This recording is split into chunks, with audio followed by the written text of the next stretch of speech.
ازيكم يا حبايب قلب؟ عاملين ايه؟ ان شاء الله تكونوا بخير. النهارده هعمل معاكم زي ما انتم شايفين كده تورته سهله وبسيطه بالنسكافيه. اتمنى ان انتم تجربوها بطريقتي، المبتدئين كلهم يعرفوا يعملوها، ما تاخدش معاكي وقت ولا مجهود. اتمنى ان انتم تجربوها بطريقتي. لو عجبكم الفيديو ما تنسوش تشتركوا في القناه وتفعلوا الجرس، ويلا ندخل على الطريقه والمقادير. شايفين بقى جمالها عامل ازاي؟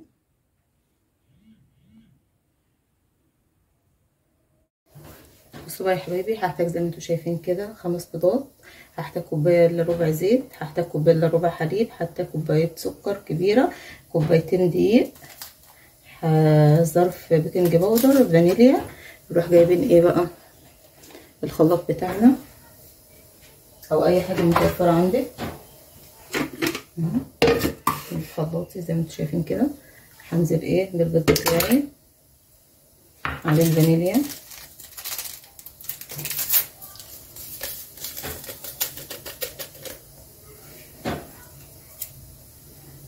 السكر بتاعي، كل المكونات السائله عندي هنزل بيها، الحليب والزيت زي ما انتم شايفين كده.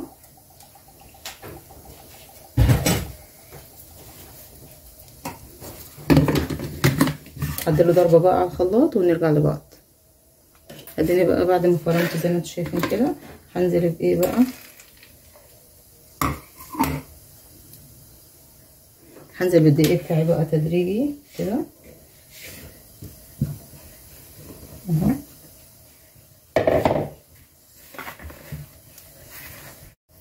هو الكاميرا فصلت وانا بحط البيكنج باودر، فحطيت صرف بيكنج باودر زي ما انتم شايفين كده، بس هجيب من تحت ومن فوق زي ما انتم شايفين كده. شايفين هو ده القوام اللي انا حباه اهو اهو اهو. هجيب الصاج بقى بتاعي، نحط فيه ورق زبده زي ما انتم شايفين اهو. هنزل بايه بقى بالعجينه بتاعتي،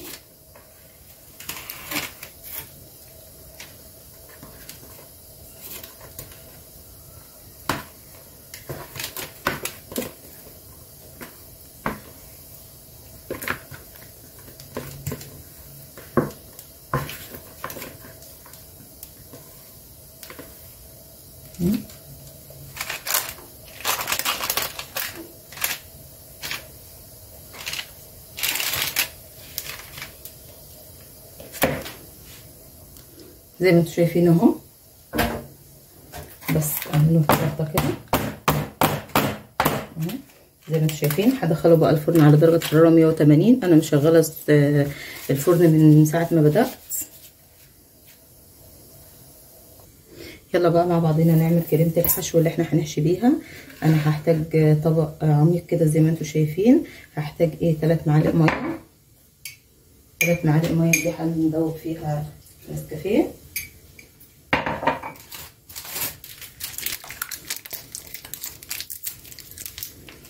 هحتاج 3 معالق كوبايه معلقه اهو، يعتبر كيس نسكافيه. هدوبه كده، هو ده اللي متوفر عندي. ما عنديش النسكافيه ده فمش هنقف على اي حاجه. نركنه كده على جنب، نركنه كده على جنب.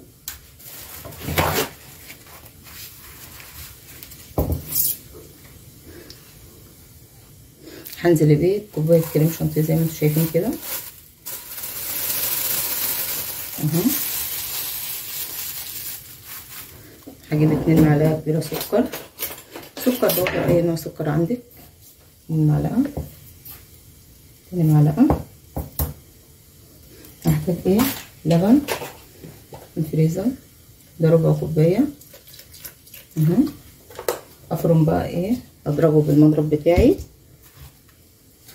اهو.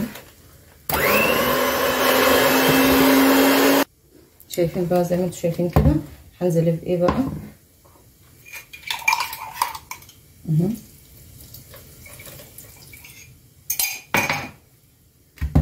اعمله تاني اهو كده. الكريمه بتاعتي بقى جاهزه، شايفين قوامها. انا عملت الصوص اللي انا هشرب بيه. حطيت كوبايه حليب 3 معالق سكر، صرف فانيليا. تعالوا مع بعضنا بقى نعمل ايه صوص القهوه. هحتاج ايه معلقتين سكر كبير، معلقه نشا، معلقه ونص نشا، اول معلقه بالنص زي ما انتم شايفين كده.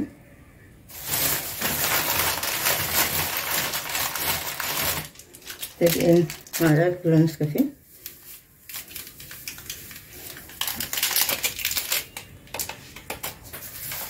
معلقه كبيره كاكاو،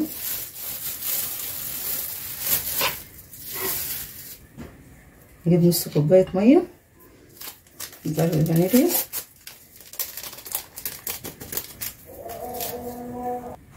نحط ايه نص كوبايه ميه شايفين كده، نضرب كويس.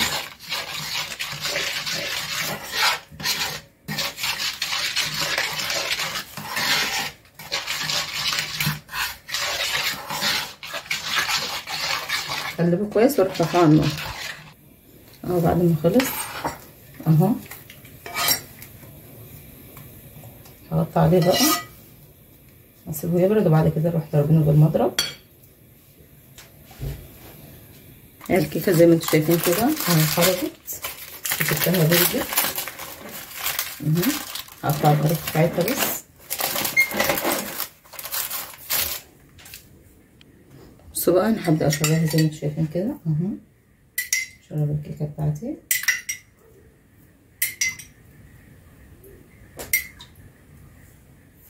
انا قسمتها نصين على فكره.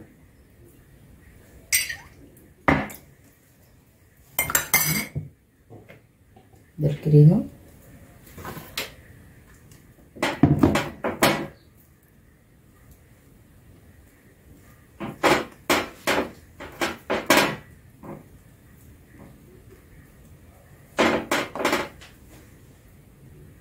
ناخد الطبقه التانيه كده.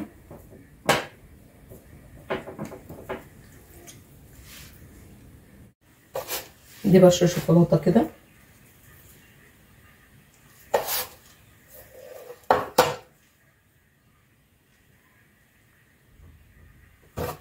التزيين اختياري يرجع لك.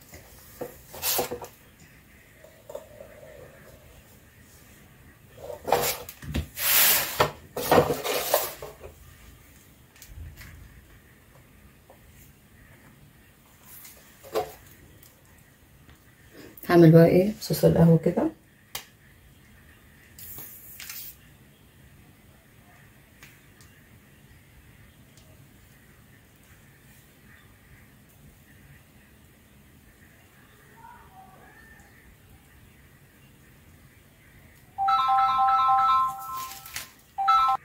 بصوا بقى هي طريقه التزيين دي اختياري ترجع لكم. ده شوفوا كده، دي حاجه ترجع لكم. شايفين بقى جمالها وحلاوتها عامله ازاي. اتمنى ان انتوا تجربوها بقى بطريقتي دي. لو عجبكم الفيديو ما تنسوش تشتركوا في القناه وتفعلوا الجرس دمتم في رعايه الله وامنه، واستنونا فيديو جديد.